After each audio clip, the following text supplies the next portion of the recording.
Buenas tardes a todos y todas. Bienvenidos a la reunión mensual de Ciencia en Panamá. En el día de hoy tenemos el placer y el gusto de tener a la doctora Lina Vega.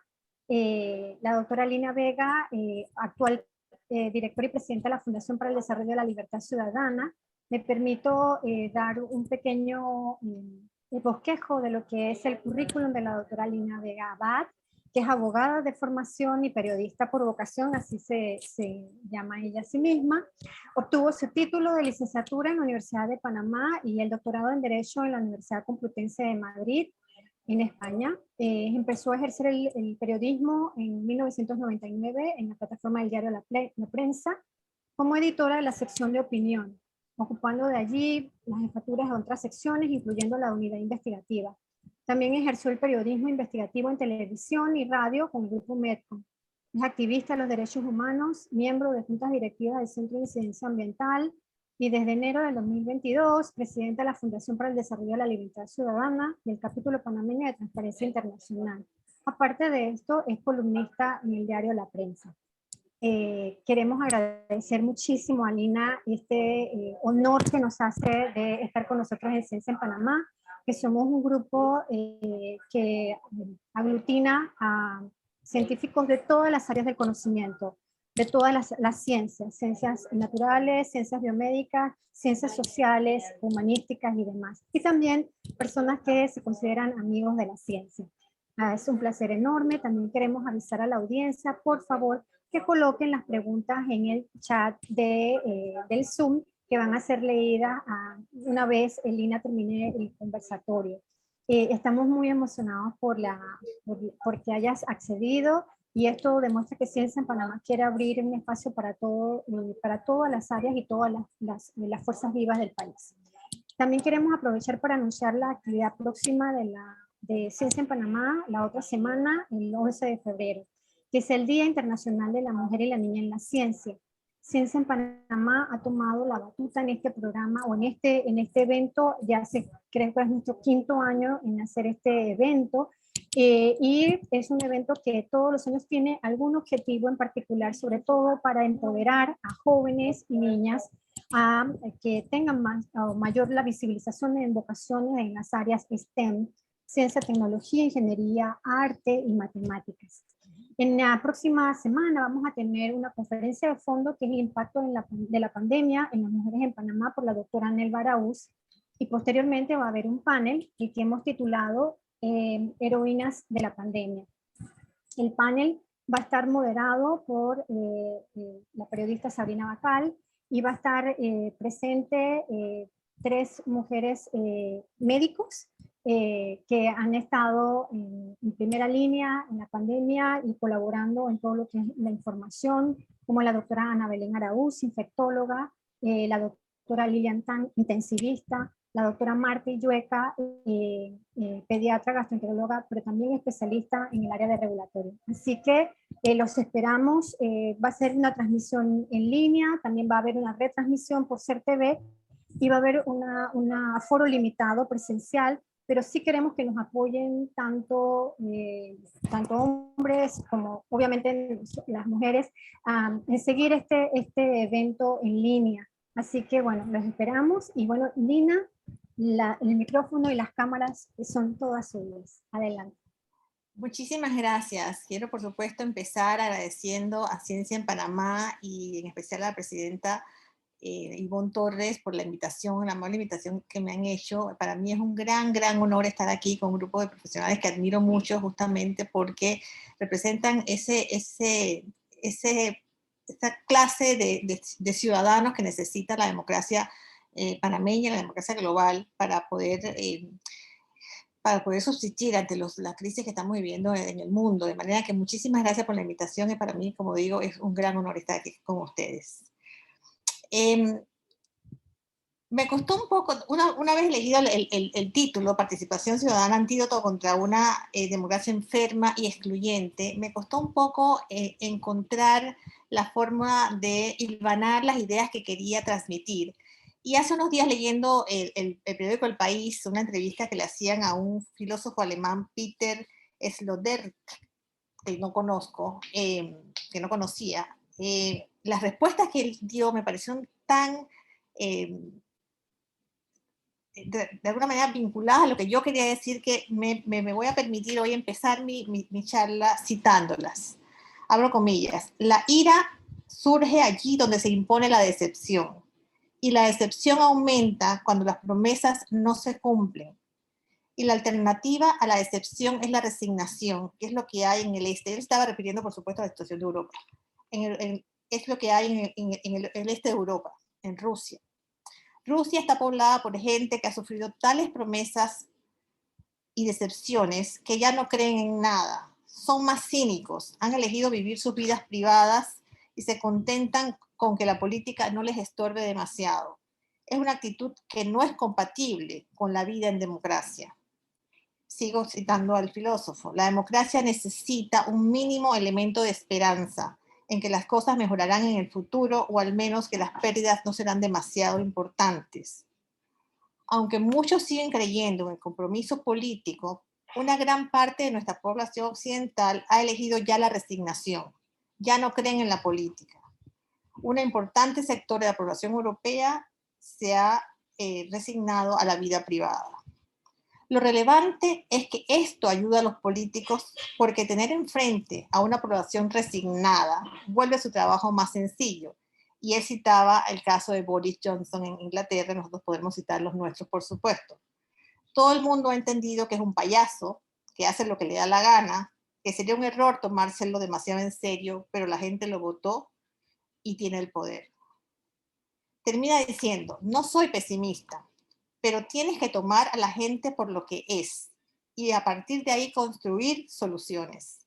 Es aquello de que con la madera torcida de la humanidad no puedes construir algo recto. Un concepto antropológico muy realista. Solo el realismo ayudará.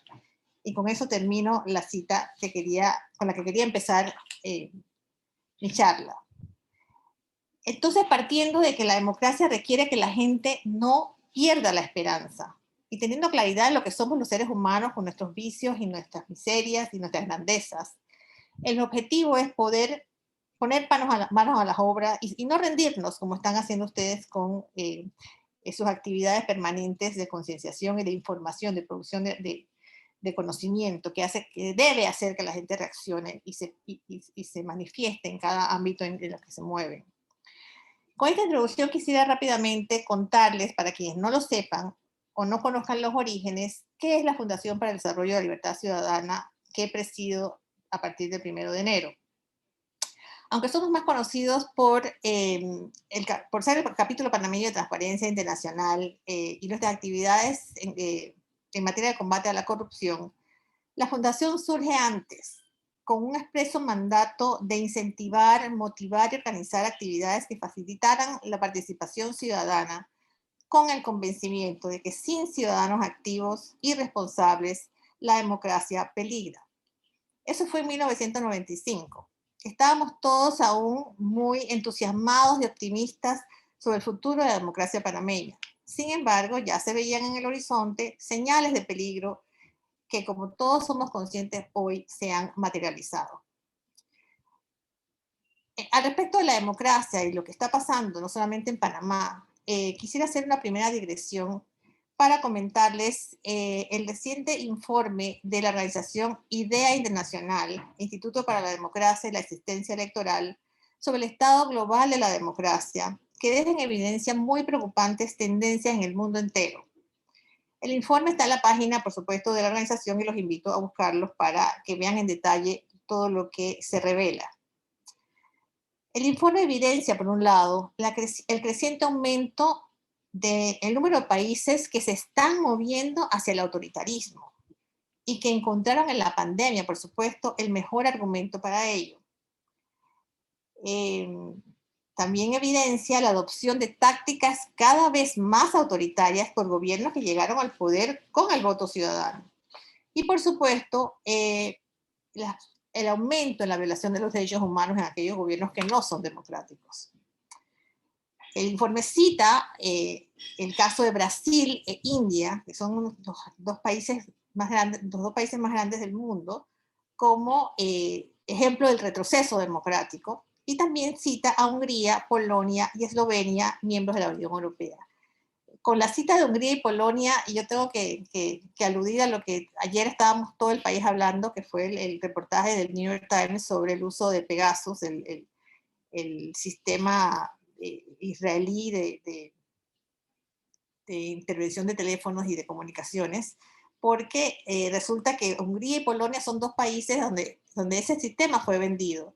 Y hoy día esos dos países, donde hay un aumento de autoritarismo, donde la democracia está peligrando, están resurgiendo grupos xenófobos, nacionalistas, a ultranza, que justamente son los que provocaron en un momento dado la persecución de grupos étnicos. Así que me parece una paradoja tremenda que los países y las empresas de los países abandonen las pautas éticas y privilegien el dinero sin pensar en lo que va a causar en el futuro sus decisiones. Sigo con el informe. Además de Brasil, en América Latina la cosa sigue grave en Venezuela, Nicaragua y por supuesto Cuba, mientras que el desgaste del sistema democrático se ha extendido peligrosamente a otros países.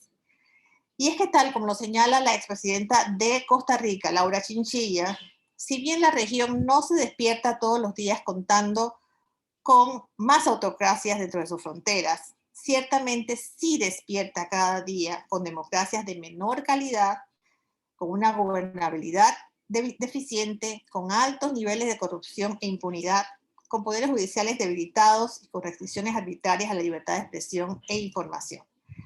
Parece que estuviera hablando de Panamá, ciertamente. Un caso singular y que para muchos es terrible, porque lo veíamos en instituciones hace nada como modelo, es el caso de Estados Unidos, que ha experimentado retrocesos en la calidad de su democracia durante la última década. Imposible olvidar aquellas imágenes de una turba enloquecida que asaltó el Capitolio al inicio de este año, comandada por un alucinado que junto a lo más conservador, religioso y discriminador de la sociedad estadounidense sigue intentando imponerse. Con respecto a Panamá, el informe nos ubica junto a un grupo de países cuyas democracias demuestran síntomas de estancamiento e incluso de retroceso. Peligroso advertencia que nos hace el informe. Pero hay más. Otras mediciones internacionales nos catalogan como una democracia defectuosa, lo que parece explicar la alarmante reducción del apoyo ciudadano a la democracia, según revela tanto el Barómetro de las Américas como el Latinobarómetro, dos prestigiosos instrumentos de medición de la opinión pública. Lo cierto es que, tal y como lo dijo el politólogo Orlando Pérez el día de la presentación del informe que estoy aludiendo, la democracia panameña refleja patologías profundas y defectos que debilitan el funcionamiento del sistema democrático. Y entre ellas, por supuesto, destaca el clientelismo. Ese ejercicio de la política para obtener beneficios privados, partidarios, en lugar de ser un instrumento para el bien común. El clientelismo se ha apoderado completamente de actividad política en el país y en consecuencia está destruyendo la institucionalidad. Algunos hablan, y para ustedes que están en el mundo de la ciencia, podrán entender con claridad el símil, se habla de una democracia diabética que de forma silenciosa y lenta va destruyendo todo el andamiaje institucional y los valores en los que se sostiene el sistema democrático. Y esta referencia al problema de la institucionalidad y cómo se ha ido destruyendo me hace tener que volver a hacer una digresión de la digresión para citar el informe de desarrollo humano 2007-2008 del Programa de Naciones Unidas para el Desarrollo, Institucionalidad para el Desarrollo, que nos dijo al país con claridad hace 12 años el peligro que estábamos enfrentando con nuestra institucionalidad, tanto la formal como la informal, y los peligros que de continuar por ese camino se veían en el horizonte.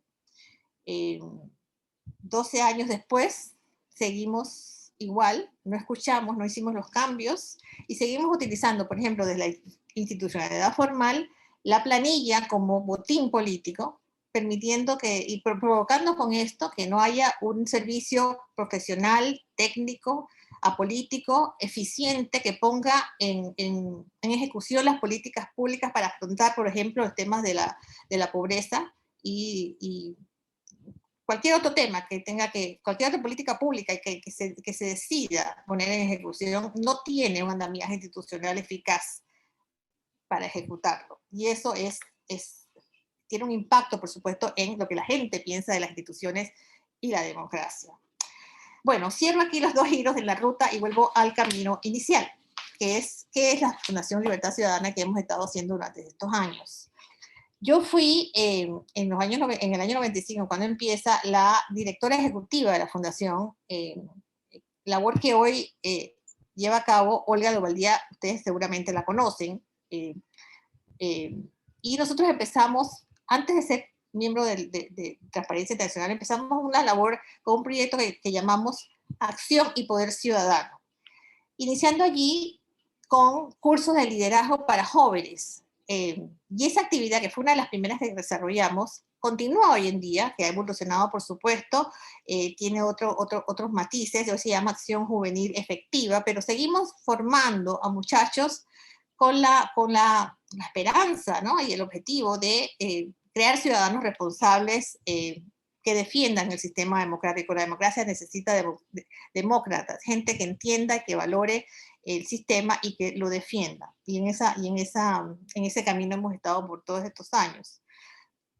Recuerdo haber organizado muchas actividades vecinales que podrían haber sido los antecedentes a lo que hoy es la ley de descentralización, la ley de descentralización, que ya hablaremos de eso también en su momento, porque ha sido muy, muy golpeada con lo que ha sucedido.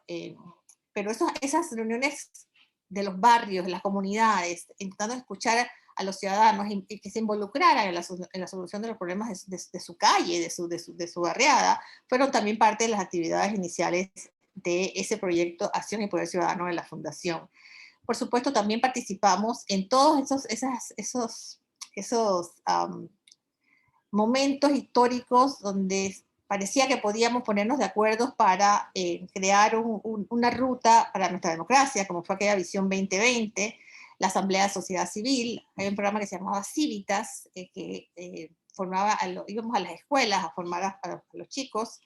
Un observatorio electoral, que fue el antecedente de todo lo que hemos hecho posteriormente, con un proyecto que se llamó Candidatos Visibles, que no era una base de datos virtual, era un documento que contenía la información de los candidatos a diputados en ese momento, para que los ciudadanos, nuestro objetivo era que los ciudadanos pudieran votar de forma responsable después de informarse quién era cada candidato. En todas esas actividades, por supuesto, contamos en esos tiempos y aún hoy con personas que nos apoyaban de manera solidaria para realizar estas actividades. En mi corazón estará siempre la figura, por ejemplo, de Raúl Leis, que fue un apoyo fundamental en esa organización de las actividades en los barrios. Y bueno, como él, muchísimas otras personas que realmente fueron fundamentales en esos primeros tiempos de la Fundación. Siguiendo en el ámbito de la participación ciudadana y la necesidad de que los ciudadanos se empoderaran, la Fundación logra, con un apoyo de mucha gente, que finalmente en el año 2002 se aprobara la Ley de Transparencia y Acceso a la Información, la Ley 6 de 2002, que hace unos días cumplió 20 años. Una ley fundamental, fue pionera en el continente, la primera, que abrió la puerta a la transparencia en la administración pública para los ciudadanos.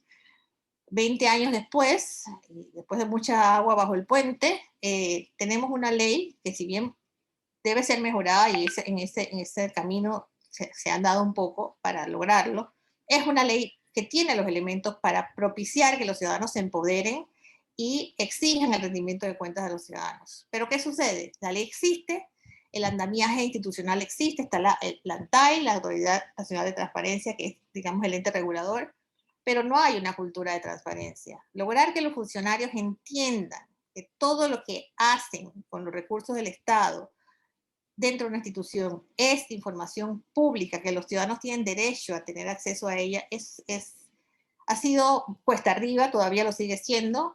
No tenemos una cultura, como digo, de transparencia. Lastimosamente no hay un apoyo desde arriba. salvo algunas excepciones, que logren el cambio de mentalidad de los funcionarios. Cualquiera de ustedes se acerca a una institución pública a pedir una información, el funcionario, lo primero que se le ocurre decir es que no puede, porque no está, como digo, empoderado para responder a esa demanda ciudadana que además es respaldado por una legislación para poder hacerlo.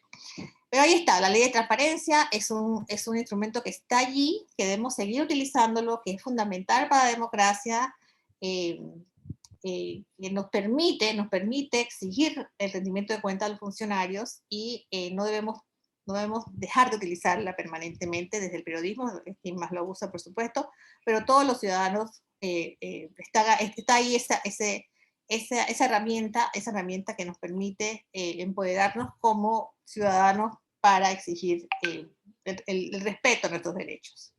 Luego está la ley de descentralización, que por supuesto en estos días tiene muy mala prensa. Injustamente, porque es una ley que nada tiene que ver con que en las alcaldías y en los corregimientos haya personas que no entiendan el valor de lo público y en momentos de pandemia donde recursos tan limitados hayan decidido, pues ya saben, ¿no? Aumentarse sus gastos de movilización es realmente escandaloso. Pero la ley de descentralización es un poderoso instrumento para lograr empoderar al ciudadano desde las comunidades, logrando o potenciando el camino hacia una democracia de ciudadanos que permita los cambios desde abajo hacia arriba, haciendo que las bases se fortalezcan. La democracia necesita órganos locales, gobiernos locales fuertes, donde el ciudadano se sienta empoderado, con ciudadanos que participen en el día a día, y la ley de descentralización tiene ese objetivo. Así que hay que diferenciar entre lo que ha pasado, que además no debería haber pasado porque tenemos un órgano de control, que es la Contraloría General de la República, que debió haber puesto coto a esa situación. Sin embargo, ustedes oyeron al Contralor en la presentación de la supuesta rendición de cuentas que hizo en la Asamblea, donde él alegaba que la autonomía local le impedía meterse en los asuntos de cómo se gastaban los recursos en los gobiernos locales, cosa que es absolutamente falso. Todos los funcionarios, no importa el nivel, tienen que rendir cuentas de los recursos que utilizan. De manera que ahora, gracias a la reacción ciudadana, al impulso de la gente que se indignó, cosa que a mí me tiene muy contenta y pienso que tiene que ver con el hecho de que la gente se siente más cercana a los gobiernos locales y más indignada, por supuesto, si su representante, su alcalde, desperdicia los recursos de esa manera. La reacción está provocado, digo, que el Contralor cambie de actitud. Esperemos que no se quede en apariencia y que realmente esto cambie para beneficio de una ley que es fundamental para la democracia. Además, tenemos otros espacios de participación que lastimosamente han ido perdiendo fuerza y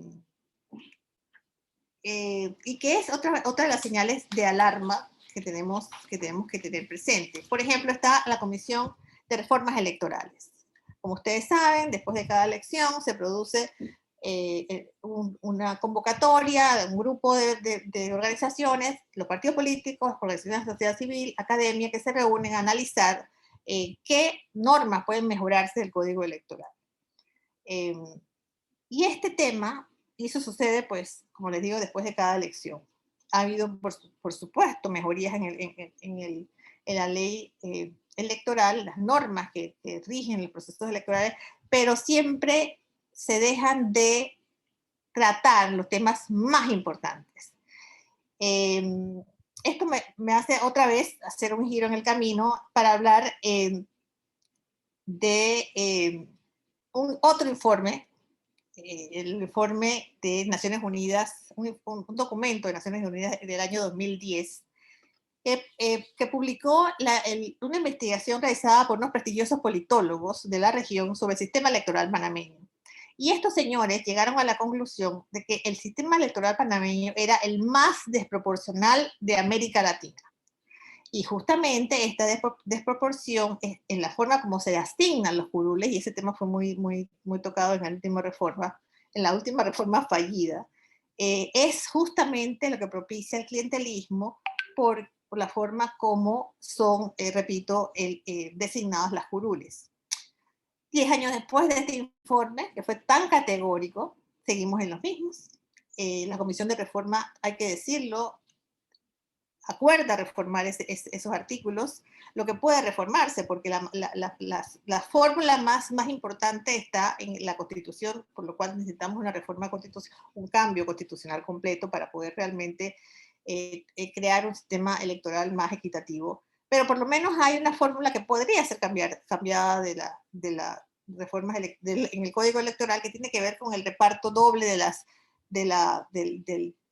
la fórmula de residuo. Pero ¿qué pasa? Esa reforma que es aprobada en la comisión, cuando llega a la asamblea, es eliminada la reforma y se mantiene el sistema actual que ha permitido que llegue a la Asamblea Nacional la gente y la calidad de representantes que allí vemos. Es penoso, pero nosotros no vamos a lograr, a menos que haya una fuerte demanda ciudadana en las calles, que el sistema se reforme a sí mismo, y vamos a mantenernos con una situación que ha ido degradando la democracia panameña, la política también, el ejercicio de la política también, y que nos tiene hoy en la situación que ya sabemos.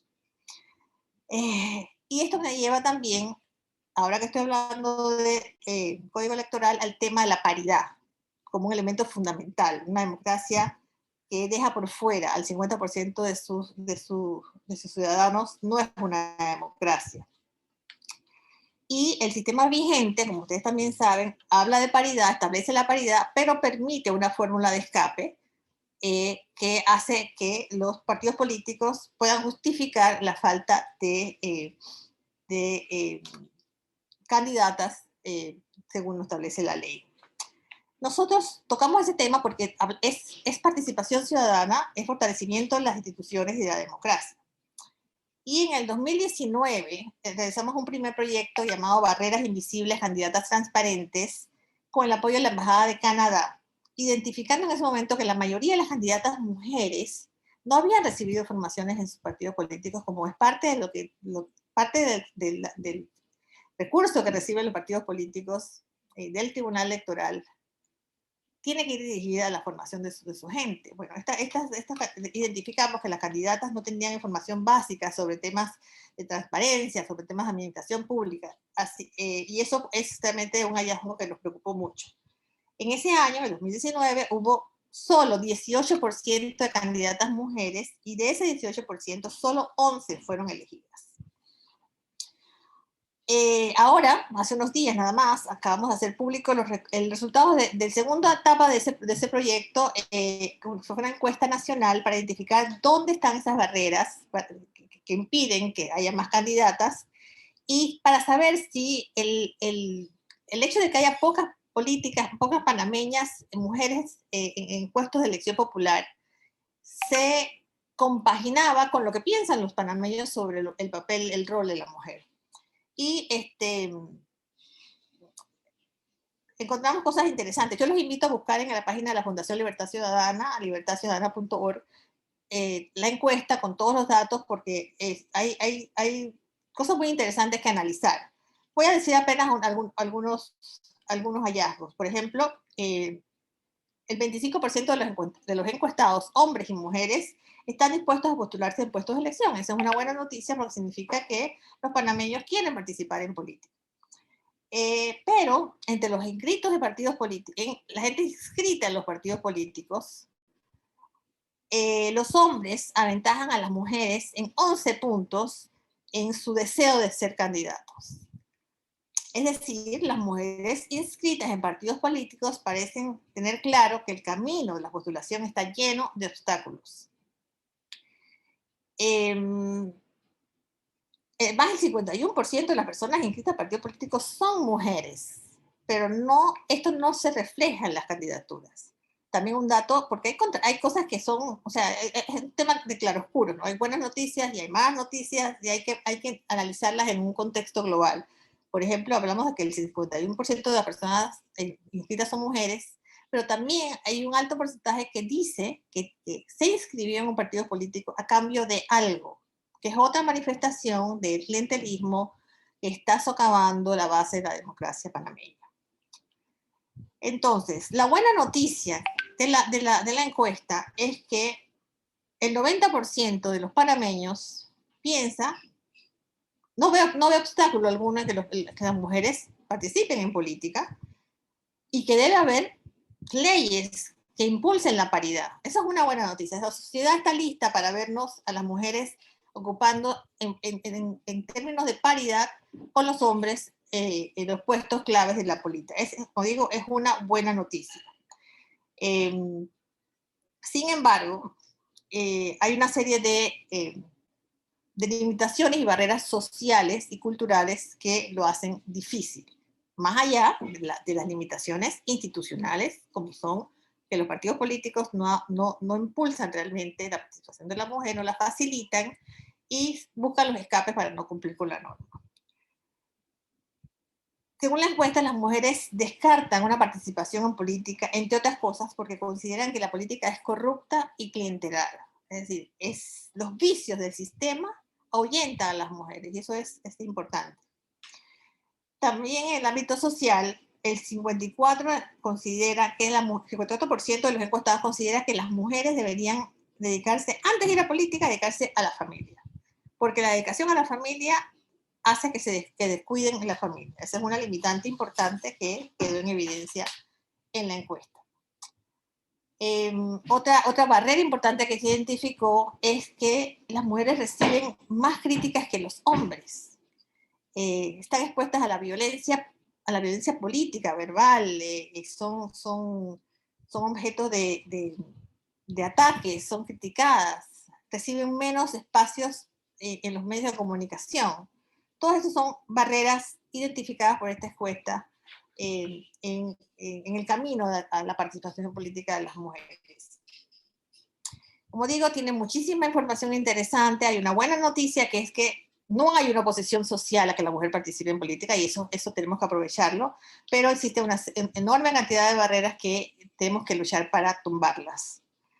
Y con ello paso a, digamos, el programa con el que somos más conocidos, que es el capítulo panameño de Transparencia Internacional, esta organización con sede en Berlín, que tiene más de 100 miembros, 100 países miembros, y que lucha globalmente contra la corrupción. Nosotros somos desde el año 96 el capítulo panameño, y por supuesto participamos en la línea de trabajo que ellos identifican, ¿no? Que identificamos todos, de realidad, todos los capítulos en las reuniones anuales.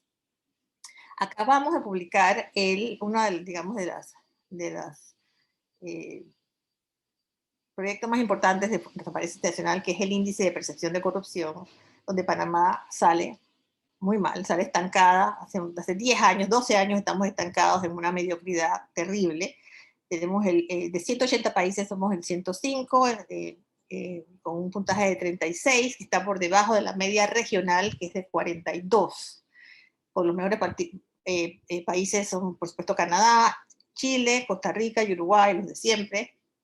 Y el último de la fila en América Latina es Venezuela, pero nosotros estamos ahí en una medianía que no mejoramos. Y no mejoramos porque no hacemos nada para mejorar. Antes de las elecciones hicimos un evento que se llamó El Reto por la Transparencia, que fue les lanzamos un reto a los candidatos a la presidencia de la República para que se comprometieran a realizar una serie de reformas de llegar al poder. Una serie de reformas que tienen que ver con justamente la institucionalidad que se necesita para combatir la corrupción, para combatir y castigar, porque la corrupción no se erradica, no se elimina del todo, porque es parte de la naturaleza humana. Lo que hay que establecer sistemas que la prevengan y que la justicia la castigue como debe ser. Esos son dos elementos que hay que trabajar permanentemente, y son dos elementos que nosotros tenemos. No tenemos un sistema que la prevenga, y nuestra justicia lo único que promueve es la impunidad, como sabemos. Entonces salimos muy mal. repito, porque no se cumplieron las promesas. El presidente Laurentino Cortizo se comprometió frente al mundo, al país entero, a cumplir estas promesas. Entre ellas estaba una ley de conflictos de intereses, adecuar la ley sobre los bienes de los funcionarios, de manera que pueda verificarse, en vez de hacerse como está ahora mismo la legislación, que es un documento que se hace ante un notario y se engaveta en la contaduría, la declaración de bienes, ese documento debe ser analizado de manera aleatoria, porque obviamente no se pueden analizar todos al mismo tiempo, y verificar si el funcionario en cuestión puede justificar los bienes que tiene y no se ha enriquecido ilícitamente o injustificadamente. Esa es una norma que he prometido reformar, aumentar las penas en temas de corrupción, leyes para protección de denunciantes, es decir, una serie de reformas que debieron haberse hecho y no se hicieron, y por eso seguimos sacando muy mala nota. Y termino con la cereza del pastel, que es la administración de justicia. Mientras no haya justicia, nosotros no tenemos una democracia, el Estado de Derecho es una ficción. En estos momentos vivimos un momento de cierta esperanza con el cambio en la Junta Directiva de la Corte Suprema de Justicia. Está por verse lo que va a pasar, pero hasta el momento la justicia panameña nos ha defraudado a todos, ha permitido la impunidad rampante que ha provocado, que ha mandado un mensaje nefasto a la sociedad panameña, que es permitido robar y nada te va a pasar. Así que en medio de este panorama, que como digo es una democracia enferma y excluyente, porque saca a las mujeres, saca a mucha gente, porque si la manera como se distribuyen las curules está tan mal diseñada, hay mucha gente que se queda por fuera, y es excluyente porque la desigualdad hace que sea excluyente. No se pueden poner políticas públicas eficientes, sino que se hace clientelismo y se hace reparto de cosas que no van al fondo del problema. Mientras todo esto sucede, mientras no logramos hacer una reforma estructural que permita un cambio, lo único que nos salva es la participación ciudadana. Lo único que permite que no vayamos al abismo total es que la gente, los ciudadanos, cada uno de nosotros, trabajemos duro para que eso no suceda desde cualquiera de los ámbitos donde nos movamos, para impedir que sigamos la senda que están muchos países de la región. Con eso termino. Muchas gracias. Muchísimas gracias, Lina. En estos momentos, pues abrimos las preguntas que tenemos en este momento, más bien preguntas o comentarios, ¿cierto?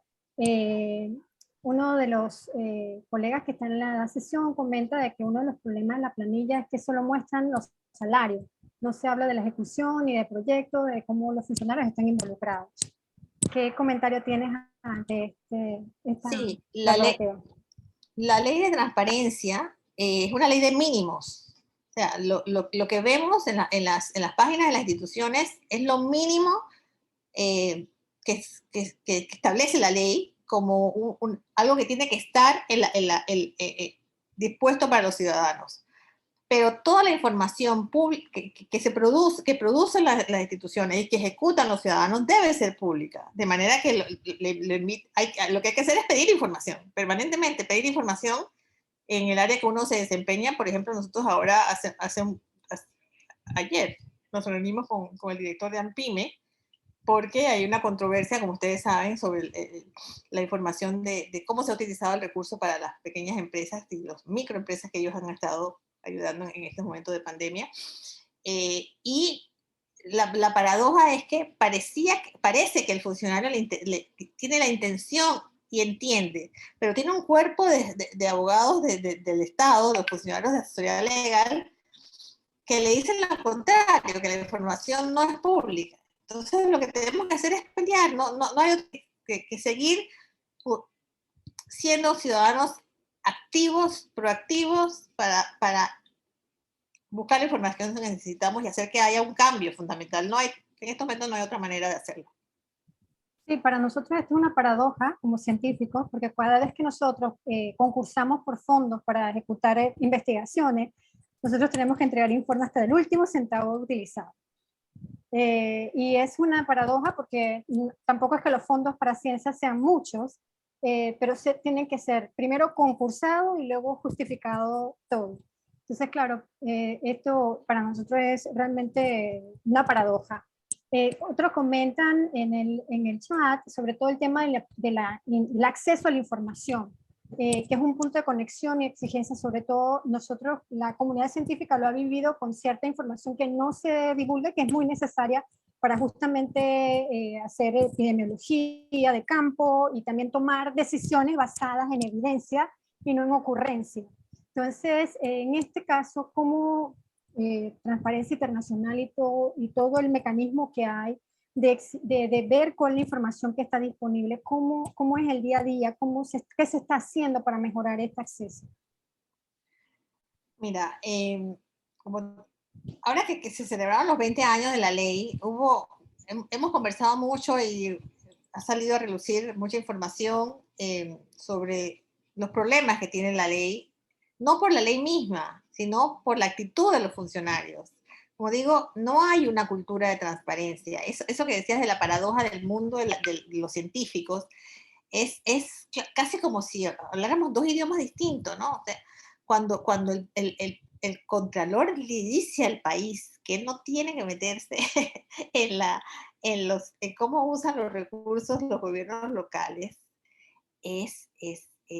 yo no sé ni cómo calificarlo. A mí me parecía, yo no podía creer lo que estaba hoy escuchando. Es tan absurdo. Y ayer el alcalde primeramente dijo que él no iba a dar la información sobre cómo gasta los gastos de movilización y no lo iba a hacer porque eso no era salario, que él ya estaba diciendo cómo había publicado el salario, pero no tenía. Y entonces, perdonen que me ría, pero es que me causa gracia porque no solamente el descaro, que ya sabemos que hay, sino que hay un nivel de ignorancia patético, ¿no? Porque es que nadie le pide a él cuentas de cómo se gasta su salario, ese es su problema. Pero sí le vamos a pedir cuenta de cómo se gastan los gastos de representación y los gastos de movilización. Pero él lo entiende al revés. De verdad que a veces uno siente que también el problema cultural y educativo ha impactado también allí, ¿no? Porque hay veces que uno trata de explicar algo que es básico y sencillo, pero el interlocutor parece que no lo entiende. Entonces, es complicado. El problema cultural y educativo también nos está afectando desde ese nivel, porque, perdonen que me vaya un poquito del tema, pero también impacta cosas que parecía que ya habíamos superado, que es el tema de derechos humanos. Cuando vemos a gente desde posiciones religiosas, desde posiciones conservadoras, cuestionar derechos que la humanidad ha ganado hace rato, uno se pregunta, ¿qué pasó con nuestra educación que ha permitido esto? De manera que sí, tenemos un grave problema también allí, y no nos queda más que hacer mantener este tipo de trabajo, de concienciar, de informar, no podemos rendirnos, no queda más remedio que no rendirnos, ¿no? Es muy difícil, la información no la dan, volviendo al tema de información pública, no la dan con facilidad, hay que insistir una y otra vez, si hay que ir a los tribunales. Para ir a los tribunales con habeas data no se requiere abogados, de manera que no queda más que ser militantes, activamente militantes. Sí, eso es muy importante. De hecho, tenemos una pregunta de otro colega en donde nos comenta que si crees que es importante que los científicos deban entender o no las opciones de modificación de la Constitución de la República y por qué. Bueno, los científicos y todos, ¿no? Que los científicos se unan es maravilloso porque se suman a la lucha, digamos, la fórmula un poco cursi, gente con conocimiento y con información, con metodología, de manera que sería buenísimo. Y yo creo, Ivonne, que tú participaste en ese intento. Fue un intento, es importante, fue un intento de utilizar la herramienta que establece la Constitución a través de un proceso ciudadano para que pudiéramos obtener la llave para abrir una puerta que nos permitiera entrar a un proceso de reforma. pero no pudimos convencer a la mayoría de la gente. Hubo mucha oposición porque la gente pensaba que estamos promoviendo un tipo específico de constitución, o hay que tener en cuenta, y eso yo lo siento también de alguna manera, hay gente que le teme a un proceso constituyente justamente por el aumento de los grupos fundamentalistas religiosos que hay allá afuera y que han impuesto, como ustedes saben, algunas posiciones que son absurdas en este siglo XXI. También hay miedo por eso. Entonces hay gente que dice, no, no podemos abrir esa puerta porque quién sabe qué pasaría. Pero lo cierto es que hace rato nosotros requerimos un nuevo pacto social para construir con bases sólidas una democracia que nos permita ese desarrollo humano sostenible que tanto necesitamos. No sé si estamos en un momento que nos permitirá hacer eso, pero por otro lado, estoy convencida que las actuales instituciones, la Asamblea, etcétera, no van a reformarse por sí mismas para mejorar la democracia, para mejorar las instituciones, para hacer más efectiva los procedimientos, por ejemplo, de asignación de curules de los diputados. A ellos les conviene que eso se mantenga así. De manera que no es fácil la respuesta. Yo no tengo la respuesta. Yo sé que no podemos seguir como estamos. ¿Cómo hacemos para no seguir como estamos? Eso es la gran pregunta que tenemos que resolver como panameños entre todos, ¿no? Y tiene que sumarse a esto todos aquellos que quieren realmente un Panamá mejor, un Panamá más igualitario, más equitativo, donde la educación sea la manera como la gente sale de la pobreza y no la política clientelar, que parece que es la manera como la gente ahora piensa que es la única manera de salir de la pobreza. Oye, sí, es dramático, ¿no? Sí, muy dramático. La doctora Nelva Araúz nos comenta que gracias por la información y por su presentación.